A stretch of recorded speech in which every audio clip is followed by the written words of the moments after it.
In this tutorial, I'll show you how to watch ESPN Plus without a TV provider, so you can enjoy live sports and exclusive content hassle-free. Let's get started. To watch ESPN Plus without a TV provider, start by subscribing directly to ESPN Plus through the ESPN app or website.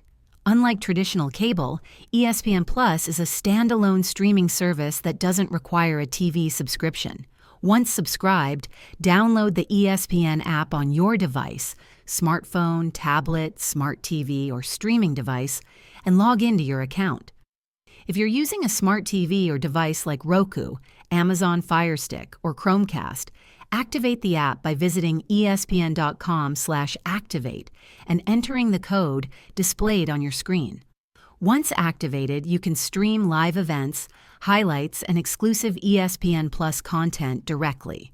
For offline viewing, download eligible content while connected to Wi-Fi and access it later in the Download section of the app. Ensure your internet connection is stable for uninterrupted streaming. If this video helped you, please hit the like button and subscribe to this channel for more useful tutorials.